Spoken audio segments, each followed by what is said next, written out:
껍데기가 명품이면 뭐 합니까? 이들이 만든 진짜 시스템에 발끝도 못 따라오는데 말이죠. 지금 유럽의 콧대 높은 지도자들이 우리 앞에 무릎을 꿇고 구걸하고 있다면 믿으시겠습니까? 수백 년간 장인 정신이라는 허울 좋은 말로 안주하던 그들이 이제는 파산 직전의 낭떠러지에서 한국의 이 지독한 효율성을 구걸하고 있습니다. 남들이 10조를 들여 10년을 고민할 때 단 1조로 1년 만에 기적을 현실로 바꿔버리는 이 미친 속도와 능력. 도대체 무엇이 이 지독한 민족의 심장을 이토록 차갑고 정교하게 만들었을까요? 전 세계 전문가들은 이렇게 말하고 있습니다. 한국 당신들은 대체 무슨 짓을 한 거냐고. 세계를 경악하게 만든 이 믿기 힘든 역전의 설계도를 지금 공개합니다. 영상을 시청하신 후 마음에 드신다면 좋아요와 구독 버튼을 꾹 눌러주세요. 여러분의 관심이 저에겐 큰 힘이 됩니다. 그럼 바로 시작하겠습니다. 세계에서 가장 독한 민족은 어디일까요? 대부분 유대인이나 화교를 꼽습니다. 틀린 말은 아니죠.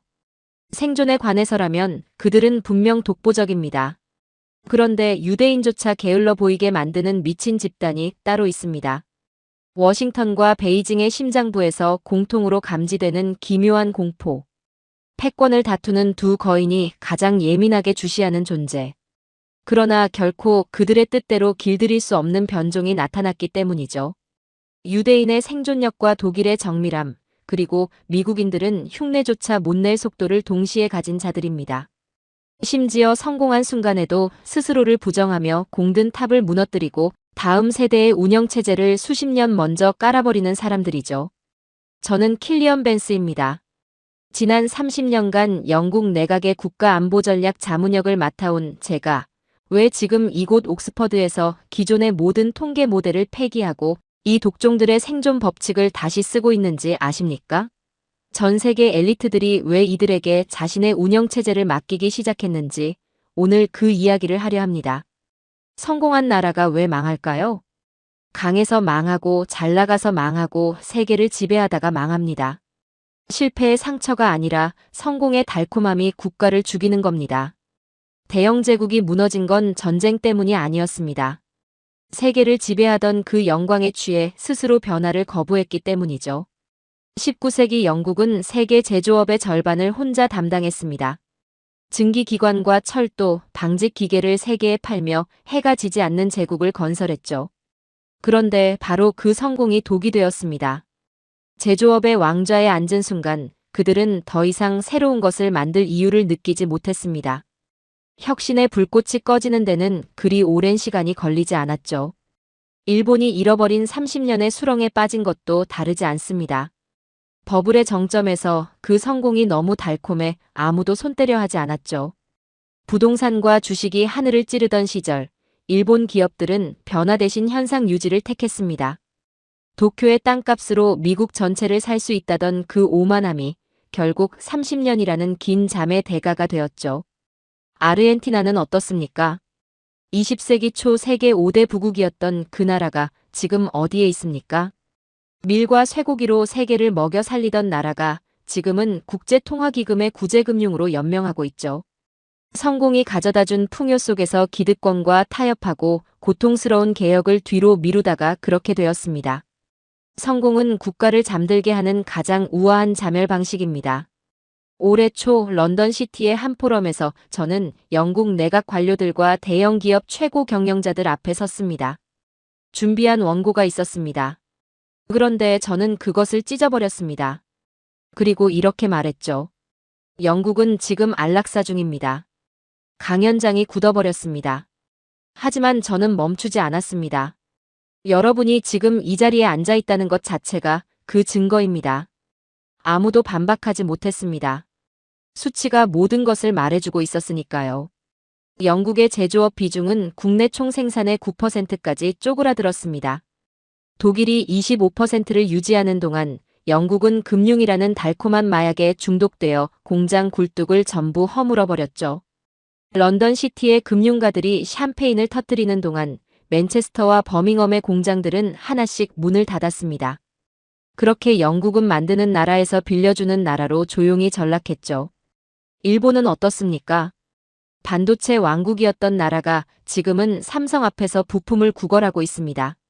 자동차 산업의 절대 강자였던 그들이 전기차 전환 속도에서 한국 현대차에 밀리고 있죠. 한때 세계를 호령하던 소니와 도시바가 지금은 생존을 걱정하는 처지가 되었습니다. 이게 우연이 아닙니다. 이건 공식이죠. 성공 직후가 가장 위험합니다. 근육이 굳고 판단이 흐려지고 변화를 거부하기 시작하죠. 저는 이것을 성공의 마취제라 부릅니다. 그리고 이 마취제에 한번 중독된 나라는 스스로 헤어나오는 법이 없었습니다. 외부의 충격이 오거나 완전히 무너지거나 둘 중 하나였죠. 그런데 이 마취제가 전혀 통하지 않는 나라가 있습니다.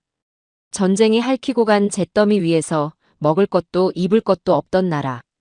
전 세계 경제학자들이 만장일치로 서명한 판정서가 있었죠. 이 나라는 100년이 지나도 자립 불가능하다. 그 나라가 지금 세계 반도체의 심장을 틀어쥐고 있습니다. 세계 최고의 선박을 만들고 세계가 탐내는 무기를 수출하고 전 세계 정부들이 자국의 행정 시스템을 이 나라에 맡기고 있죠. 바로 한국에 대한 이야기입니다. 이걸 기적이라 부르는 사람들이 있습니다. 저는 동의하지 않습니다. 기적은 우연히 일어나는 겁니다. 설명할 수 없는 행운이 겹쳐야 가능한 일이죠. 하지만 한국의 성장에는 행운이 끼어들 자리가 없었습니다. 이건 계획이었고 도끼였으며 죽음을 각오한 생존 전략이었습니다. 서구의 어떤 경제 모델로도 설명되지 않죠. 통상적인 발전 이론은 자본의 축적이 먼저이고 그 자본으로 기술을 도입하며 기술이 산업을 일으키고 산업이 국가를 키운다고 말합니다. 깔끔한 논리입니다. 교과서적으로 완벽한 순서죠. 실제로 서유럽 국가들은 대부분 이 경로를 따라 성장했습니다. 수백 년에 걸쳐 천천히 단계를 밟아가며 선진국의 자리에 올랐죠. 한국은 그 순서 자체를 해체해버렸습니다. 아무것도 없는 상태에서 있지도 않은 미래를 담보로 산업을 먼저 세웠습니다. 경제학자들이 불가능하다고 했던 방식으로, 불가능하다고 했던 속도로, 불가능하다고 했던 규모를 만들어냈죠. 그리고 매번 세계의 예측이 틀렸음을 결과로 증명했습니다. 저는 이 나라를 변종이라 부릅니다. 기존 세계 질서의 규칙을 무시하고 자신만의 운영체제로 돌아가는 시스템 변종. 어떤 압력에도 굴하지 않고 오히려 그 압력을 동력으로 삼아 더 빠르게 진화하는 집단이죠. 그런데 이 변종의 진짜 비밀은 따로 있습니다. 대부분의 나라는 고통을 피하려 합니다. 개혁은 내일로 미루고 불편한 진실은 통계 뒤에 숨기고 기득권과의 충돌은 적당히 봉합하죠. 그것이 정치적으로 합리적인 선택이니까요. 한국은 달랐습니다. 고통을 미루지 않았죠. 오히려 남들보다 먼저 더 깊이 그 고통 속으로 뛰어들었습니다. 미래를 위해 현재의 안락함을 선불로 지불하는 나라. 저는 이것을 선불제 국가라 부릅니다. 그 선불의 첫 번째 청구서가 어떤 형태로 날아들었는지 지금부터 하나씩 해부해드리겠습니다. 한국인들이 흘린 눈물은 슬픔이 아니었습니다. 그것은 이 나라의 엔진에 들어갈 연료였죠. 한 학생이 손을 들었습니다.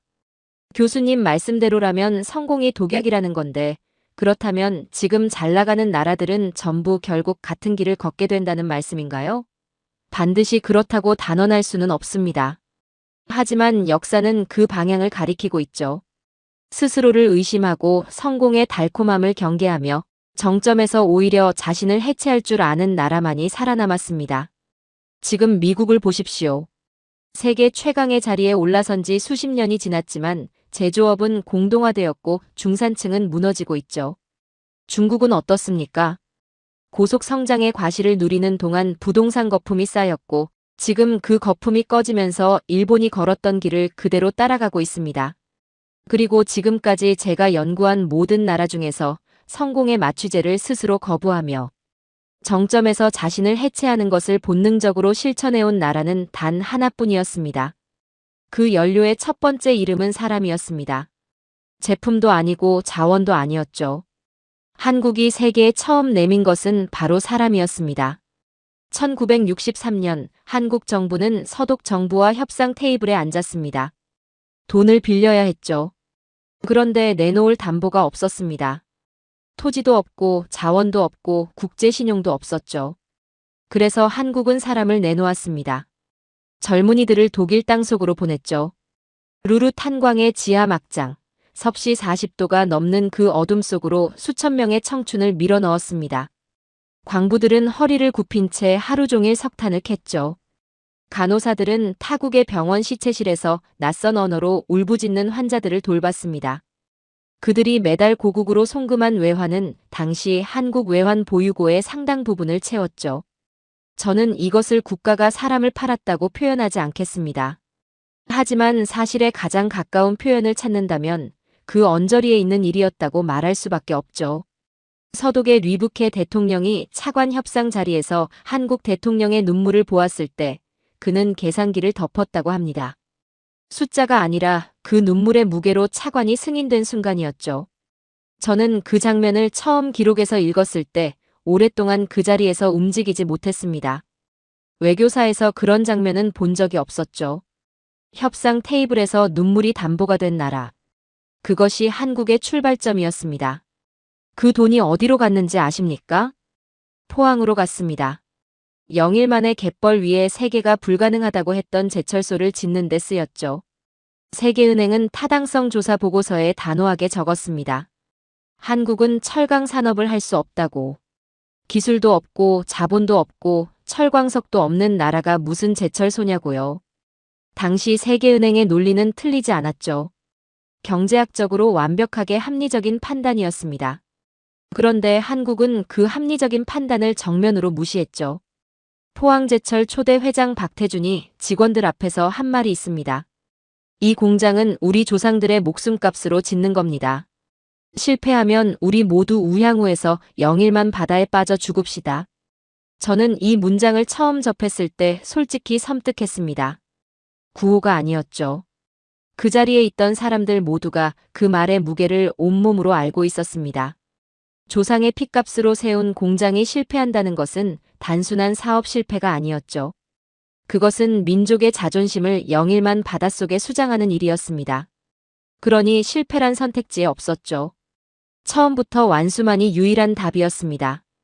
그 공장은 실패하지 않았습니다. 세계은행이 예측했던 기간보다 빠르게 첫 번째 쇳물이 흘렀죠. 포항제철은 훗날 세계에서 가장 경쟁력 있는 철강회사 포스코로 성장했습니다. 조상의 핏값이 용광로의 불꽃이 된 겁니다. 세계가 불가능하다고 계산할 때 한국인은 오직 완수만을 기록했죠. 그런데 한국이 치른 대가는 그것만이 아니었습니다. 베트남의 밀림으로도 갔습니다. 32만 명의 한국 젊은이들이 남의 나라 전쟁터에 섰죠. 열대의 밀림 속에서 아군과 적군의 구분조차 쉽지 않은 그 혼돈 속에서 싸웠습니다. 많은 이들이 돌아오지 못했죠. 돌아온 이들도 평생 그 기억을 안고 살았습니다. 저는 이 파병을 미화하려는 것이 아닙니다. 다만 역사를 있는 그대로 해부하는 것이 제 일이기에 말씀드리는 것이죠. 그 피의 대가로 한국은 브라운 각서를 이끌어냈습니다. 미국의 군수물자, 납품권과 전투수당이 한국으로 흘러들었죠. 그 자금이 중화학공업의 마중물이 되었습니다. 한 세대의 청춘이 전쟁터에서 흘린 피가 귀국 후 공장의 굴뚝 연기로 피어올랐죠. 저는 인류 역사에서 이처럼 개인의 고통이 국가의 산업 골격으로 직접 치환된 사례를 다른 곳에서 본 적이 없습니다. 그리고 이 모든 것을 가능하게 한 또 하나의 힘이 있었죠. 바로 소였습니다. 농민들은 논밭을 갈던 소를 팔았습니다. 어머니들은 머리카락을 잘라 팔았죠. 그 돈으로 자식들을 대학에 보냈습니다. 자원도 자본도 없는 나라에서 유일한 미래는 사람뿐이라는 것을 그 어머니들은 경제학 책 한 권 읽지 않고도 본능적으로 알고 있었죠. 저는 이것을 국가가 허용한 희생이라고 보지 않습니다. 오히려 반대죠. 개인들이 스스로를 갈아 넣어 국가의 미래를 사버린 사건입니다. 어떤 정부도 명령하지 않았죠. 어떤 법도 강제하지 않았습니다. 그저 이 나라 사람들은 자식 세대만큼은 자신들이 겪은 가난을 물려주지 않겠다는 하나의 결의로 움직였죠. 그 결의가 오늘날 한국을 반도체 강국으로 만든 인적 자본의 뿌리입니다. 중동의 사막도 빼놓을 수 없죠. 섭씨 50도의 모래바람 속에서 한국 건설 역군들은 전 세계 건설사들이 물리적으로 불가능하다고 했던 공기를 단 하루도 어기지 않고 완수했습니다. 공사 현장에서 쓰러지면 옆 사람이 대신 삽을 들었죠. 납기를 어기는 것은 계약 위반이 아니라 수치였습니다. 그 신뢰의 속도가 한국이라는 나라의 이름 앞에 하나의 수식어를 붙여줬죠. 믿을 수 있는 나라, 약속을 지키는 나라. 이것이 오늘날 한국 방산이 폴란드와 중동에서 계약서가 마르기도 전에 초도 물량을 실어보낼 수 있는 이유입니다. 수십 년 전 사막의 모래바람 속에서 쌓은 신용이 지금도 한국이라는 브랜드의 심장부에서 뛰고 있죠. 저는 경제학자들이 한국의 성장을 분석할 때 자주 빠뜨리는 것이 있다고 생각합니다. 그들은 자본 투입량을 계산하고 기술 이전의 효율을 따지고 정책의 타이밍을 분석하죠. 틀린 접근이 아닙니다. 그런데 그 모든 수치의 이면에 무엇이 있는지를 놓칩니다. 한국의 경제 지표 뒤에는 언제나 사람의 이름이 적혀 있죠.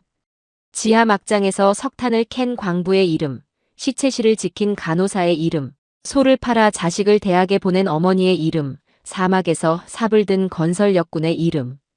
이것은 경제 지표가 아닙니다. 전사들의 명단이죠. 포항의 용광로는 철만 녹인 게 아닙니다. 가난이라는 한을 녹여버렸죠. 한국인은 죽음을 담보로 삶을 쟁취하는 종족입니다. 그 독한 유전자가 지금 이 순간에도 한국이라는 나라를 앞으로 밀어붙이고 있죠. 한 학생이 조용히 손을 들었습니다. 교수님, 파독 광부나 베트남 파병처럼 국민을 희생시켜 성장한 나라가 한국만은 아니잖나요? 다른 나라들도 비슷한 과정을 거쳤는데 한국처럼 되지 못한 이유가 뭔가요? 날카로운 질문입니다. 희생 자체는 다른 나라에도 있었죠. 전쟁 후 복구 과정에서 국민들이 고통을 감내한 사례는 독일도 있었고 일본도 있었습니다. 그런데 한국이 달랐던 점은 그 희생이 어디로 향했느냐입니다. 독일은 마셜플랜이라는 외부의 수여를 받았죠. 일본은 한국 전쟁 특수라는 예상치 못한 행운이 있었습니다. 둘 다 외부에서 불씨가 들어왔죠. 한국은 달랐습니다. 외부에서 불씨를 기다리는 대신 자기 몸을 태워 불을 만들었죠. 사람을 담보로 차관을 얻고 그 차관으로 공장을 세우고 그 공장의 수익으로 다음 공장을 세우는 냉혹한 자기증식의 회로를 스스로 설계했습니다. 그리고 그 회로가 단 한 번도 멈추지 않았다는 것. 바로 그것이 한국만의 이야기죠. 한국이 성장하는 과정에서 저를 가장 놀라게 한 것은 공장도 아니었고 반도체도 아니었습니다. 기득권을 다루는 방식이었죠. 대부분의 나라는 기득권과 타협합니다. 개혁을 시도하다가 저항에 부딪히면 속도를 늦추고 시간을 끌고 결국 적당한 선에서 손을 놓아버리죠. 남미가 그랬고 동남아가 그랬습니다. 기득권이라는 암세포를 도려내지 못한 나라들은 하나같이 중진국의 함정에서 빠져나오지 못했죠. 한국은 달랐습니다. 그들은 개혁을 하지 않았습니다. 시스템 자체를 교체했죠. 가장 먼저 칼을 겨눈 곳은 땅이었습니다. 건국 직후 한국이 단행한 토지 개혁은 세계 개발사에서 가장 과감한 결단 중 하나로 꼽힙니다. 수백 년간 땅을 지배해온 지주 세력을 단칼에 해체하고 농민들에게 직접 토지를 분배했죠. 유상몰수, 유상분배라는 방식이었습니다. 지주들에게 보상을 하되 그 땅을 소작농들에게 넘겼죠. 왜 이것이 그토록 중요하냐고요? 필리핀을 보십시오. 비슷한 시기에 비슷한 출발선에 섰던 나라입니다. 그런데 필리핀은 토지 개혁에 실패했죠. 지주 계급의 저항을 넘지 못했습니다. 그 결과 반세기가 지난 지금도 소수의 가문이 토지와 부를 독점하고 나머지 국민들은 그 울타리 밖에서 맴돌고 있죠. 계급이 고착되면 교육도 막히고 산업화도 막힙니다. 사회 전체의 에너지가 소수의 기득권을 지키는데 낭비되죠. 한국은 그 울타리를 처음부터 부숴버렸습니다. 농민이 내 땅을 갖게 된 순간 한국 사회의 에너지는 전혀 다른 방향으로 폭발하기 시작했죠. 자식을 공부시킬 이유가 생겼고 더 나은 삶을 향한 계층 이동의 사다리가 열렸습니다. 이것이 한국의 교육열이 그토록 뜨거웠던 근본적인 이유죠. 토지개혁은 단순히 땅을 나눈 사건이 아니었습니다. 한국이라는 나라의 엔진에서 기득권이라는 모래주머니를 제거한 신의 한 수였습니다. 그런데 한국의 칼은 거기서 멈추지 않았습니다. 산업화가 무르익던 시절, 한국 경제는 심각한 위기에 처했습니다. 중화학공업의 과잉 투자가 이루어지면서 기업들이 서로 비슷한 사업에 뛰어들어 공멸 직전까지 몰린 거죠. 이때 한국 정부가 꺼낸 카드는 놀라웠습니다. 기업들의 사업 영역을 강제로 찍고 붙였습니다. 현대는 승용차, 대우는 버스와 트럭으로 영역을 나눠버렸죠. 기업 입장에서는 청천벽력 같은 일이었습니다. 자본주의 원리상 있을 수 없는 국가의 개입이었죠. 하지만 결과를 보십시오. 그 강제적인 집중이 훗날 현대차를 세계 3위 자동차 기업으로 만든 토대가 되었습니다. 분산된 힘을 한 곳에 모았을 때 무슨 일이 벌어지는지 한국은 그것을 국가 차원에서 실험하고 증명했죠. 저는 이것을 자본주의 역사상 가장 잔혹하고 효율적인 구조조정이라 부릅니다. 그리고 1990년대 초 한국은 또 한 번 전 세계를 놀라게 하는 결단을 내립니다. 금융실명제였습니다. 당시 한국의 금융 시스템에는 가명 계좌가 만연했습니다. 정치인과 기업인들이 이름을 숨긴 채 돈을 움직이며 정경유착의 검은 고리를 이어가고 있었죠. 누구나 문제라는 것을 알았습니다. 하지만 아무도 손대지 못했죠. 건드리는 순간 그 고리에 걸린 모든 기득권 세력이 들고 일어날 것이 뻔했으니까요. 그런데 김영삼 대통령은 단 한 명의 장관에게도 사전에 알리지 않고 전격적으로 금융실명제를 발표했습니다. 하룻밤 사이에 가명 계좌가 불법이 되었죠. 검은 돈의 심장에 말뚝을 박아버린 겁니다. 저는 이 사건을 단순한 금융개혁으로 보지 않습니다. 국가의 운영체제를 아날로그에서 디지털로, 불투명에서 투명으로 강제 업그레이드한 무혈혁명이었죠. 기득권의 저항이 거셌습니다. 하지만 한번 열린 투명성의 문은 다시 닫히지 않았습니다. 이미 선언된 원칙을 되돌리는 것은 불가능했죠. 그리고 몇 년 후 한국은 역사상 가장 고통스러운 수술대에 스스로 올라갑니다. 외환위기였습니다. 국가 부도 직전의 상황, 국제통화기금의 구제금융이라는 굴욕적인 현실 앞에서 한국이 선택한 길은 놀라웠습니다. 다른 나라들이라면 어떻게 했을지 아십니까? 공적자금을 투입해서 부실 기업들을 살려두었을 겁니다. 고통을 뒤로 미루고 일단 버티는 쪽을 택했겠죠. 실제로 많은 나라들이 그렇게 했습니다. 그리고 그 나라들은 지금도 그 좀비 기업들의 부담을 안고 비틀거리고 있죠. 한국은 달랐습니다. 대마불사의 신화였던 대우그룹을 포함해 거대 재벌들을 해체했습니다. 수십만 명의 일자리가 사라지는 고통을 감수하면서 썩은 세포를 통째로 도려냈죠. 그리고 그 자리에 서구식 글로벌 표준을 이식했습니다. 회계 기준을 바꾸고 지배구조를 뜯어고치고 시스템 전체를 재설치했죠. 뼈를 깎는 수술이었습니다. 그런데 그 수술을 이겨낸 환자는 수술 전보다 훨씬 강해졌습니다. 외환위기 이후 한국 경제가 보여준 회복의 속도는 세계 경제사에서 유례를 찾기 어려운 수준이었죠. 한국이 그렇게 할 수 있었던 이유가 무엇이냐고 물으신다면 저는 이렇게 답합니다.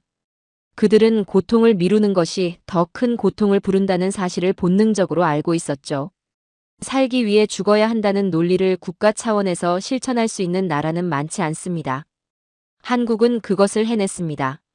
전 세계가 과거와 타협할 때 한국은 오직 미래를 위해 스스로를 난도질했죠. 그 결단이 오늘날 한국을 단순한 추격자가 아니라 시스템 자체를 설계하는 나라로 만든 겁니다. 한 학생이 손을 들었습니다.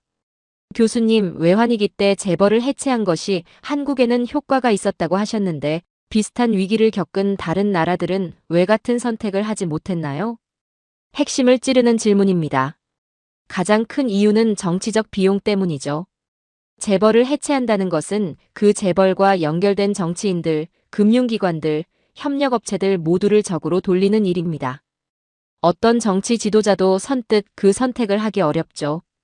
당장 다음 선거에서 패배할 각오를 해야 하니까요. 그런데 한국에는 그 결단을 가능하게 한 특수한 조건이 있었습니다. 국가부도라는 벼랑 끝 상황이었죠. 선택지가 없었습니다.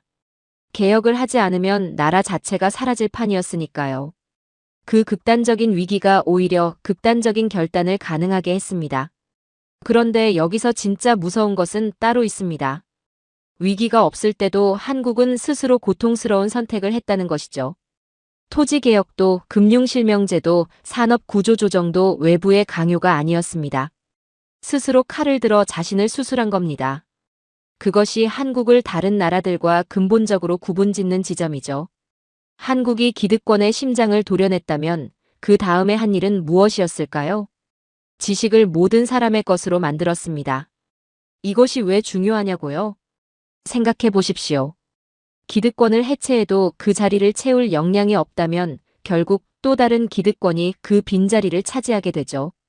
한국은 그 함정을 피했습니다. 기득권을 무너뜨리는 동시에 모든 국민이 그 빈자리를 채울 수 있도록 지식의 문을 열어버렸죠. 그런데 이 이야기는 생각보다 훨씬 오래전에 시작됩니다. 1443년입니다. 당시 한국은 지식이 철저하게 봉쇄된 나라였죠. 지배층인 사대부들은 한자를 통해 지식을 독점했습니다. 한자를 배우려면 수십 년이 걸렸죠. 그 시간을 감당할 수 있는 사람은 이미 부와 권력을 가진 자들 뿐이었습니다. 글을 읽지 못하는 백성은 법이 무엇인지도 계약서에 무슨 내용이 적혀 있는지도 알 수 없었죠. 지식의 독점이 곧 권력의 독점이었습니다. 세종은 그 구조를 정면으로 부숴버렸습니다. 누구나 며칠이면 배울 수 있는 문자를 만들었죠. 한글은 단순한 언어적 발명이 아니었습니다. 지배층이 수백 년간 쌓아온 지식 독점의 성벽을 무너뜨린 혁명이었죠. 저는 한글을 인류 최초의 오픈소스 시스템이라 부릅니다. 누구에게나 열려있고 누구나 사용할 수 있으며 특정 집단이 독점할 수 없는 지식의 공유제였죠. 물론 당시 사대부들의 저항은 거셌습니다. 백성이 글을 알면 통제하기 어려워진다고 했죠. 그 저항이 틀린 말은 아니었습니다. 실제로 한글이 보급되면서 백성들은 자신의 권리를 주장하기 시작했으니까요. 하지만 세종의 결단은 수백 년 후 한국이 문맹률 제로에 가까운 나라가 되는 토대를 만들었죠. 그리고 그 토대 위에서 반도체 엔지니어가 나왔고 소프트웨어 개발자가 나왔으며 세계를 놀라게 하는 과학자들이 나왔습니다. 세종이 15세기에 심어놓은 씨앗이 21세기에 열매를 맺은 겁니다. 그런데 한국의 지식 해방은 여기서 끝나지 않았죠.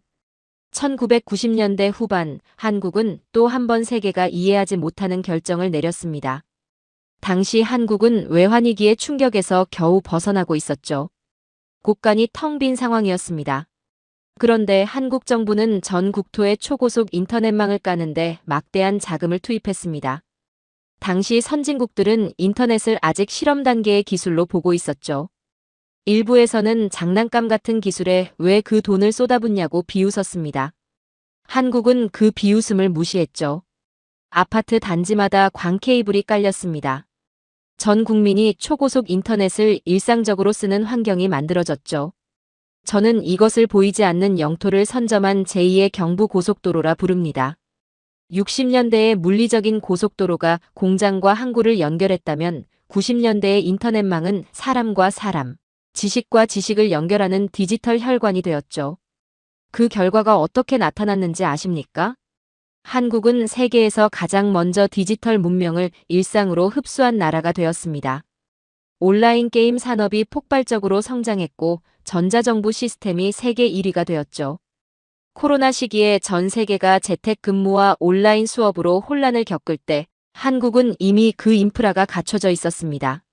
수십 년 전의 선제적 투자가 위기의 순간에 빛을 발했죠. 그런데 제가 한국의 지식 인프라를 이야기할 때 반드시 언급해야 할 것이 하나 더 있습니다. 분리수거입니다. 뜬금없다고 생각하실 수 있죠. 그런데 저는 이것이 한국의 지적 수준을 가장 잘 보여주는 사례 중 하나라고 생각합니다. 1995년 한국은 쓰레기 종량제를 도입했습니다. 쓰레기를 버리려면 돈을 내야 하고 종류별로 분류해서 버려야 했죠. 처음에는 불편하다는 저항이 있었습니다. 그런데 한국인들은 그 불편함을 받아들였죠.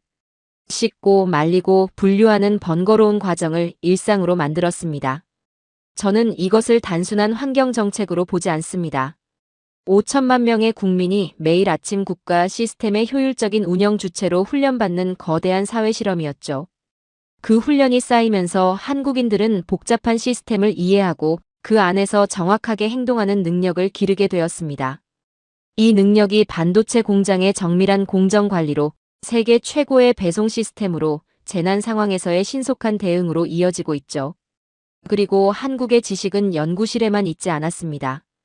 현장에 있었죠. 한국의 산업화를 이끈 것은 유명 대학의 박사들만이 아니었습니다.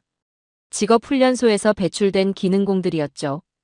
도면을 보며 현장에서 직접 기계를 고치고 공정을 개선하고 더 나은 방법을 찾아내는 숙련공들의 손끝에서 한국의 기술력이 완성되었습니다. 저는 이것을 지식의 하향 평준화가 아닌 실용의 상향 평준화라 부릅니다. 이론과 현장이 함께 움직였죠.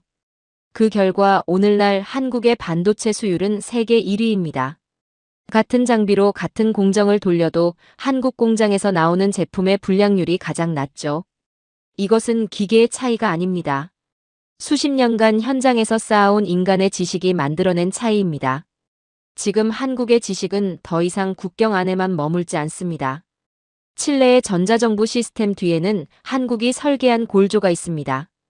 인도네시아의 행정 전산화 프로젝트를 한국이 맡았죠. 여러 나라의 치안 시스템과 방역 시스템이 한국의 모델을 그대로 가져다 쓰고 있습니다. 지식을 수입하던 나라가 이제는 국가를 운영하는 방법론 자체를 수출하는 나라가 되었죠. 한글은 단순한 문자가 아닙니다. 기득권의 지식 독점을 끝내기 위해 세종이 던진 수류탄이었죠. 그 수류탄이 터진 자리에서 피어난 지적 에너지가 580년이 지난 지금 세계의 표준이 되고 있습니다. 한 학생이 손을 들었습니다. 교수님, 초고속 인터넷망 투자가 외환위기 직후에 이루어졌다고 하셨는데 그 어려운 시기에 어떻게 그런 대규모 투자 결정이 가능했나요? 바로 그 지점이 한국을 다른 나라와 구분짓는 핵심입니다. 위기의 순간에 대부분의 나라는 허리띠를 졸라매고 지출을 줄이는 쪽을 선택하죠. 당장의 고통을 줄이는 데 집중하는 겁니다. 한국도 긴축을 했습니다. 수많은 기업이 문을 닫고 실업자가 거리에 넘쳤죠. 그런데 동시에 미래를 향한 투자를 멈추지 않았습니다. 고통스러운 현재를 견디면서도 더 나은 내일을 향한 씨앗을 뿌리는 것. 그것이 한국이 위기를 기회로 바꾸는 방식이었죠. 외환위기는 한국에게 단순한 경제적 충격이 아니었습니다. 낡은 시스템을 버리고 새로운 운영체제를 설치하는 강제된 업그레이드의 기회였죠. 그리고 한국은 그 기회를 놓치지 않았습니다. 국가를 가장 빠르게 강하게 만드는 방법이 무엇인지 아십니까? 위기입니다. 단, 그 위기를 기회로 바꿀 줄 아는 나라에 한해서죠. 대부분의 나라는 위기 앞에서 무너지거나 버티다가 서서히 쇠락합니다. 한국은 달랐습니다. 급소를 찔릴 때마다 그 자리에 더 단단한 심장을 만들어 넣었죠. 2019년의 일을 먼저 이야기해야겠습니다. 일본이 한국을 향해 칼을 빼들었습니다. 반도체 핵심 소재 3가지의 수출을 전격 규제했죠. 불화수소, 포토레지스트, 플루오린 폴리이미드. 이 3가지는 반도체를 만드는 데 없어서는 안 되는 소재였습니다. 그리고 전 세계 공급의 대부분을 일본이 쥐고 있었죠. 전 세계 반도체 전문가들이 일제히 같은 결론을 내렸습니다. 한국 반도체 생산이 멈출 것이라고. 삼성과 하이닉스의 공장이 멈추면 전 세계 메모리 반도체 공급이 마비된다고. 일본은 한국 경제의 심장을 손에 쥐었다고 확신했죠. 그런데 정작 한국은 다른 반응을 보였습니다. 굴욕을 삼키는 대신 분노를 연료로 삼았죠. 정부와 대기업, 중소기업이 하나의 유기체처럼 움직이기 시작했습니다. 연구소마다 불이 꺼지지 않았죠. 수십 년간 일본에 의존해온 소재들을 직접 만들겠다는 목표 하나로 모든 역량이 집중되었습니다. 1년이 채 지나지 않아 국산화가 시작되었죠. 일본은 한국의 목줄을 죄었다고 생각했습니다. 하지만 실제로 한 일은 잠자던 괴물의 족쇄를 풀어준 것이었죠. 규제가 해제된 이후에도 한국 기업들은 일본산 소재로 돌아가지 않았습니다. 이미 국산 소재의 품질이 일본산을 따라잡았고 일본 기업들은 오히려 한국이라는 거대 시장을 잃고 비명을 질러야 했죠. 이것이 한국의 방식입니다. 상처를 받으면 그 흉터를 갑옷으로 바꾸는 종족이죠. 반도체 이야기가 나온 김에 더 먼 과거로 돌아가 보겠습니다. 삼성이 반도체 사업 진출을 선언했을 때가 있었습니다. 전 세계가 비웃었죠. 텔레비전이나 만들던 나라가 무슨 반도체냐고. 당시 미국과 일본의 반도체 기술은 한국보다 10년 이상 앞서 있었습니다. 그 격차를 따라잡는다는 것은 상식적으로 불가능한 일이었죠. 한국은 상식을 거부했습니다. 공장에서 먹고 자는 엔지니어들이 있었죠. 6개월 만에 64KB 디램 개발에 성공했습니다. 10년의 기술 격차를 6개월로 압축한 겁니다. 이후 한국은 메모리 반도체 왕자를 30년 넘게 놓치지 않고 있죠. 반도체는 모래로 만드는 게 아닙니다. 한국인의 지독한 집념과 영혼을 갈아 넣어서 만드는 겁니다. 하늘에서도 같은 일이 벌어졌습니다. 한국이 초음속 훈련기를 만들겠다고 했을 때 서방 항공업계의 반응은 냉소 그 자체였죠. 전투기 한번 제대로 만들어 본 적 없는 나라가 초음속 항공기를 만들겠다는 것은 말이 안 된다고 했습니다. 미국의 로키드 마틴이 기술 지원을 한다고는 했지만 핵심 기술은 철저하게 봉쇄했죠. 배울 수 있는 것만 배우고 나머지는 알아서 하라는 식이었습니다. 한국은 그 제한된 조건 안에서 스스로 답을 찾았습니다. T-50 골든 이글이 하늘을 날았죠. 독자 기술로 만든 초음속 고등훈련기였습니다. 이제 이 항공기는 동남아를 넘어 유럽과 미국 시장까지 진출했죠. 기술 종속이라는 쇠사슬을 끊어낸 그 결단이 훗날 한국형 전투기 KF-21의 탄생으로 이어졌습니다.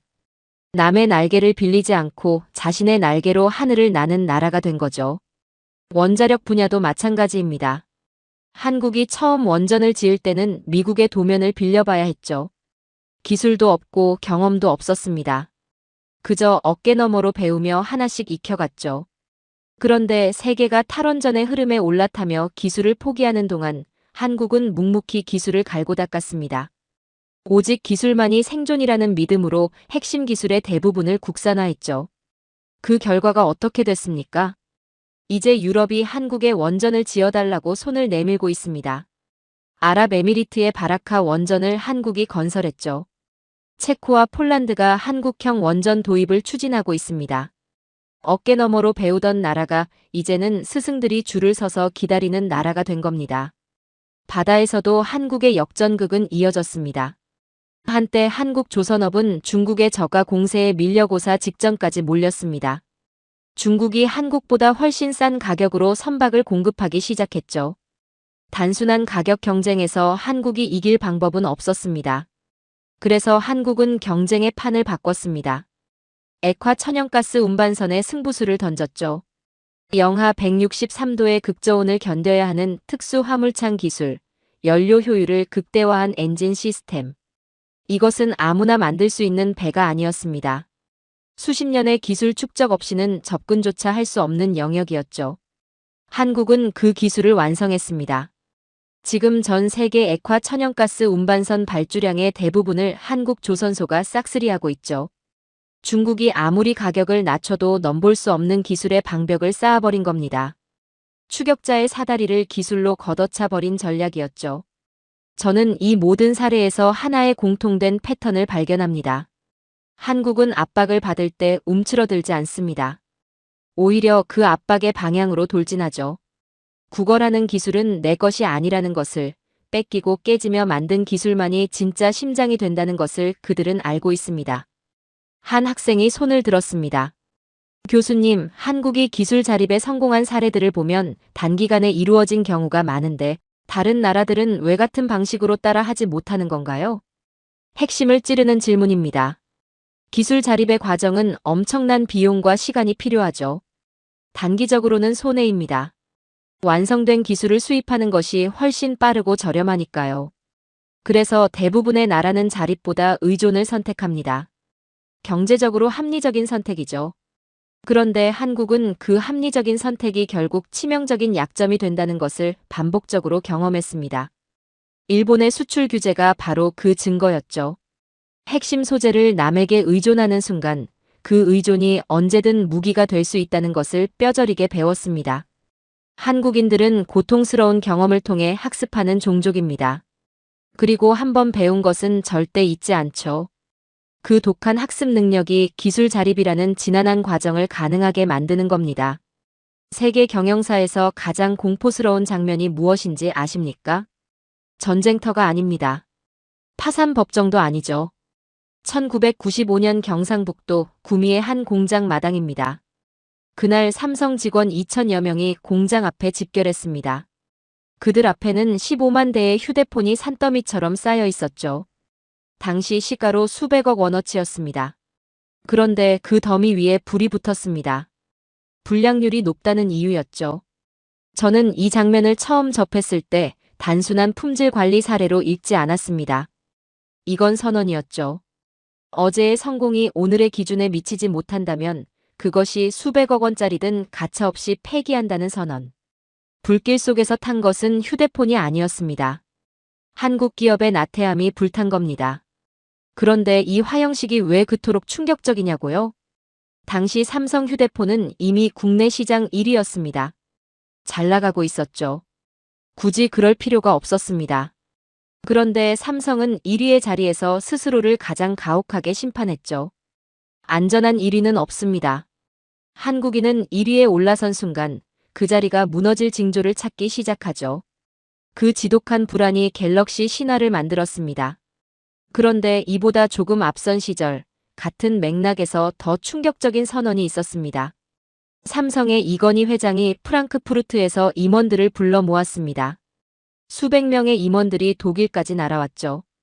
회의실에서 기다리고 있던 임원들에게 이건희 회장이 한 말은 단 한 문장이었습니다. 마누라와 자식 빼고 다 바꿔라. 저는 이 문장이 단순한 경영 슬로건이 아니라고 생각합니다. 한국인의 자기 부정적 유전자를 가장 압축적으로 표현한 문장이죠. 무엇이든 성공의 걸림돌이 된다면 버릴 수 있다는 선언입니다.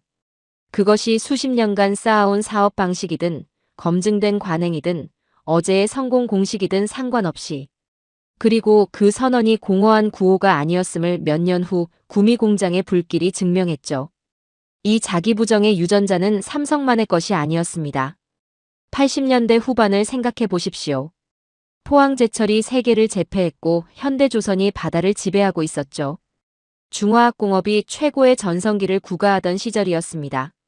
그 달콤한 성공의 한복판에서 한국은 돌연 다른 곳을 바라보기 시작했죠. 정보화였습니다.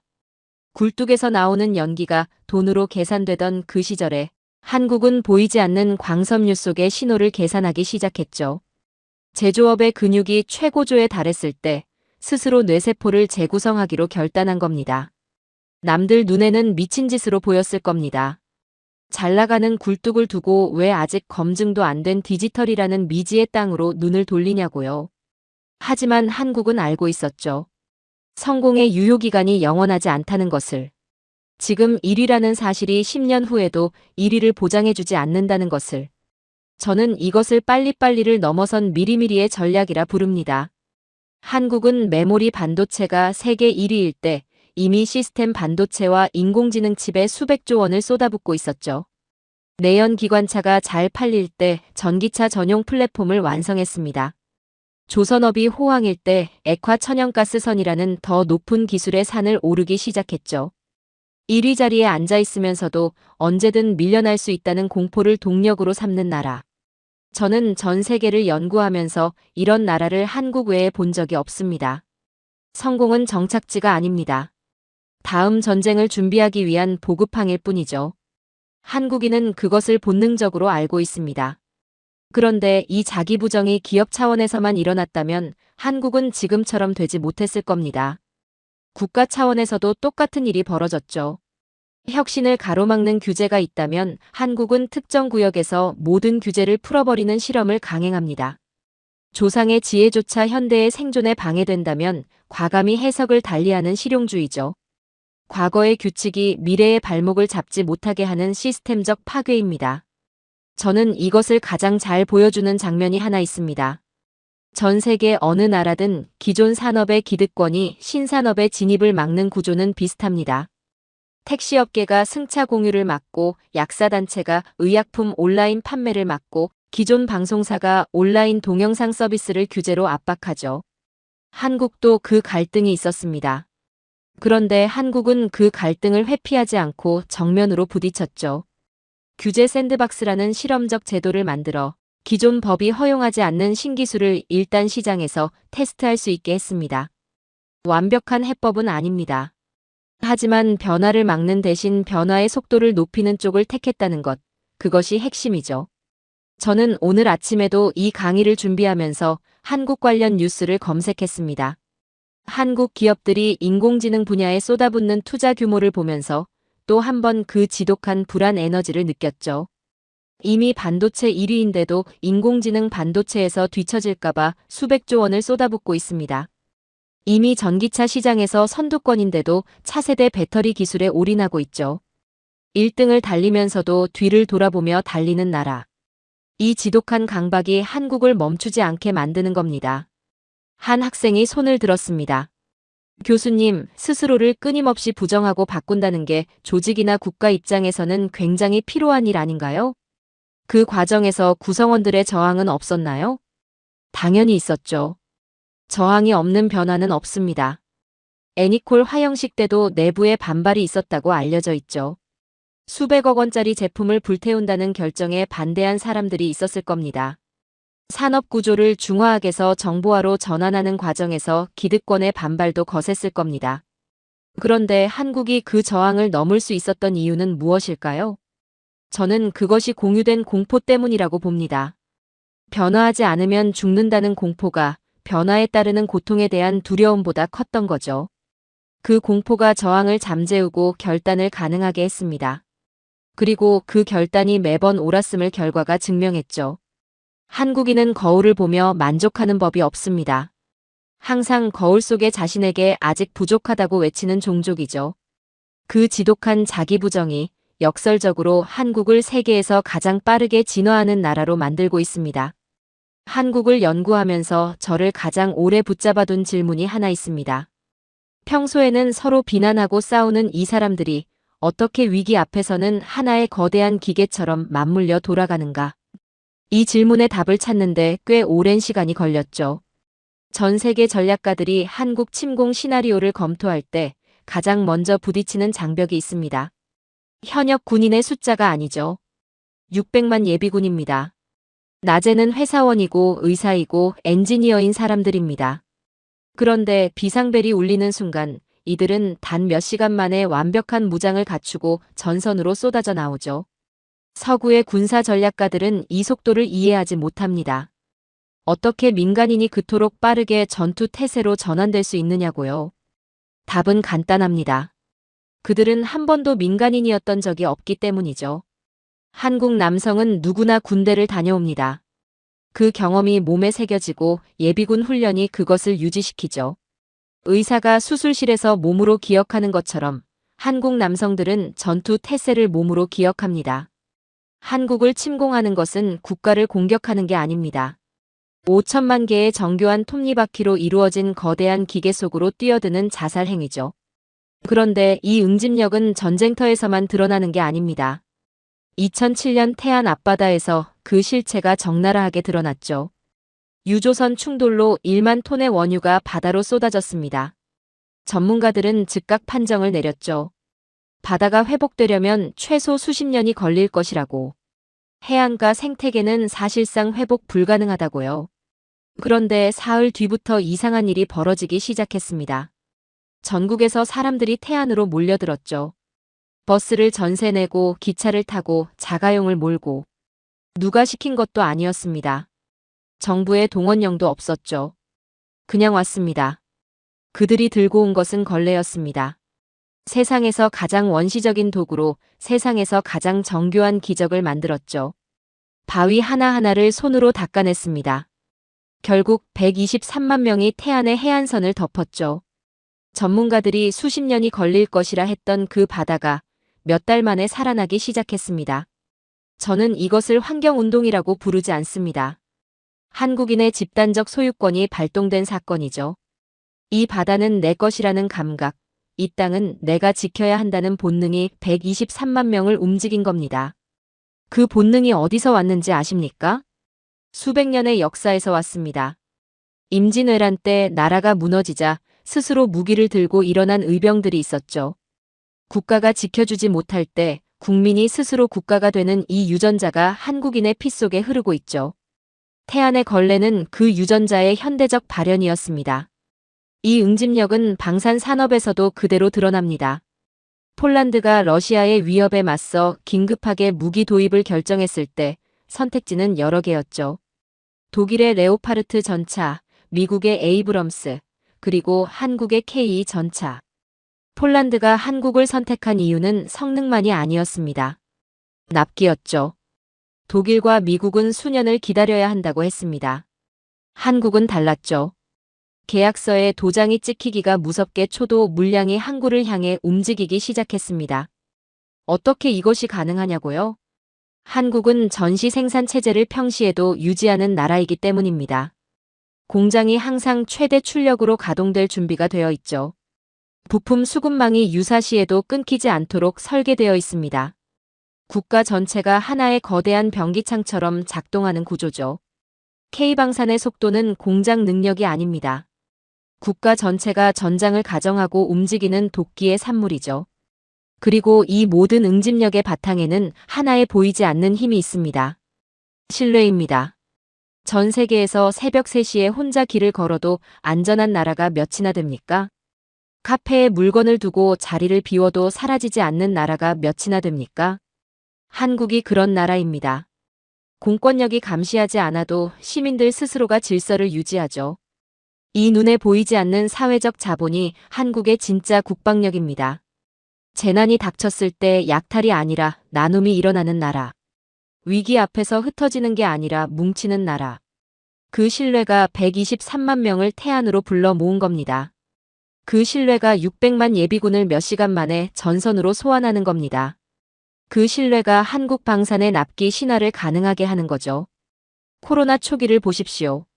전 세계가 마스크 대란으로 혼돈에 빠졌을 때 한국은 몇 주 만에 수급을 안정시켰습니다. 정부와 기업과 시민이 하나의 시스템처럼 맞물렸죠. 어느 약국에 마스크가 있는지 실시간으로 확인할 수 있는 앱이 며칠 만에 만들어졌습니다. 민간 개발자들이 자발적으로 만들었죠. 누가 시킨 것도 아니었습니다. 이것이 한국의 응집력입니다. 명령이 아니라 본능으로 작동하는 시스템이죠. 한 학생이 손을 들었습니다. 교수님, 한국인이 위기 앞에서 그렇게 빠르게 하나로 뭉친다면 반대로 평소에 갈등이 심한 이유는 뭔가요? 모순적으로 느껴지는데요. 예리한 관찰입니다. 사실 그 갈등과 응집력은 같은 뿌리에서 나오죠. 한국인은 극도로 강한 주인의식을 가진 사람들입니다. 내 나라, 내 사회, 내 공동체에 대한 소유감이 매우 강하죠. 그 소유감이 평소에는 갈등으로 나타납니다. 내 방식이 옳다고, 내 생각이 맞다고 강하게 주장하는 거죠. 그런데 외부의 위협이 나타나는 순간 그 소유감이 방향을 바꿉니다. 내 것을 지키겠다는 본능이 개인의 갈등을 덮어버리죠. 평소의 다툼은 같은 집안 식구끼리의 싸움이었던 겁니다. 외부의 적이 나타나는 순간 그 식구들이 하나의 군대가 되는 거죠. 저는 이것을 공포스러운 응집력이라 부릅니다. 한국인은 평소에 서로를 비난하며 싸웁니다. 그러나 외부의 적이 나타나는 순간 세상에서 가장 잔인한 하나의 몸이 되죠. 저는 오늘 이 강의를 준비하면서 오랫동안 고민한 것이 하나 있습니다. 한국의 이야기를 어떻게 마무리할 것인가? 위대한 성취를 나열하는 것으로 끝낼 수도 있었죠. 반도체 1위, 조선업 1위, 방산 수출 급성장, K컨텐츠의 세계 정복. 그것만으로도 충분히 인상적인 마무리가 될 겁니다. 그런데 저는 그렇게 하지 않으려 합니다.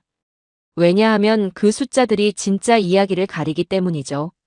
올해 초 런던에서 열린 국제전략 포럼에서 저는 한 가지 주장을 했습니다. 서구 사회가 앓고 있는 선진국병의 유일한 해독제가 존재한다고. 그것이 한국이라고요. 반응은 두 가지였습니다. 고개를 끄덕이는 사람들과 말도 안 된다며 비웃는 사람들. 비웃은 사람들의 논리는 이랬죠. 한국은 지금 심각한 저출산 문제를 안고 있다고. 생산 가능 인구가 급격히 줄어들고 있다고. 이대로 가면 소멸할 수도 있다고. 저는 그 말을 듣고 이렇게 답했습니다. 여러분은 한국을 아직도 모르는군요. 한국의 저출산을 소멸의 신호로 읽는 것은 한국의 역사를 전혀 이해하지 못한 겁니다. 한국은 위기가 닥칠 때마다 소멸하는 대신 진화했죠.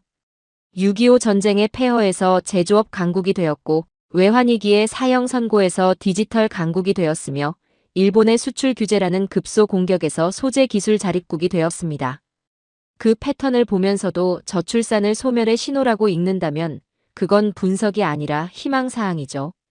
지금 한국에서는 무슨 일이 벌어지고 있는지 아십니까? 노동력이 줄어드는 속도보다 빠르게 자동화가 진행되고 있습니다. 인공지능과 로봇이 공장으로, 물류 현장으로, 행정 시스템으로 파고들고 있죠. 세계 최고 수준의 초고속 인터넷 인프라 위에서 세계 최고 밀도의 스마트 제조 시스템이 구축되고 있습니다.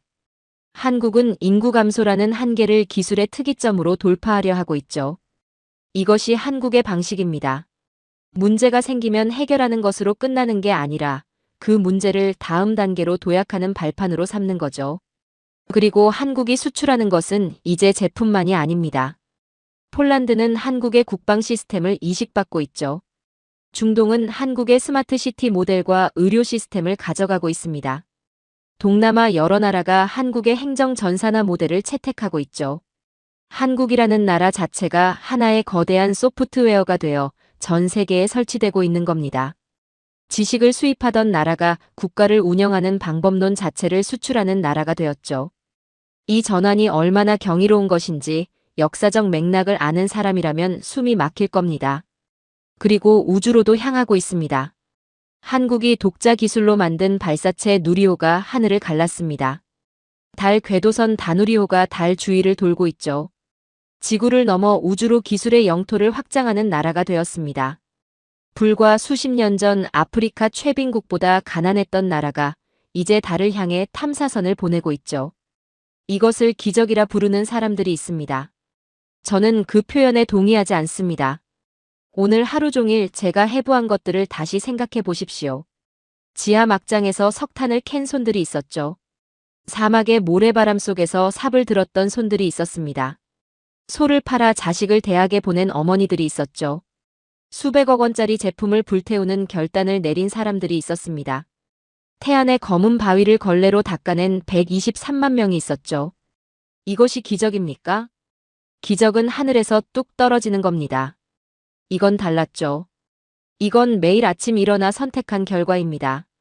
고통을 피하지 않겠다는 선택, 어제의 성공에 안주하지 않겠다는 선택, 위기 앞에서 흩어지지 않겠다는 선택.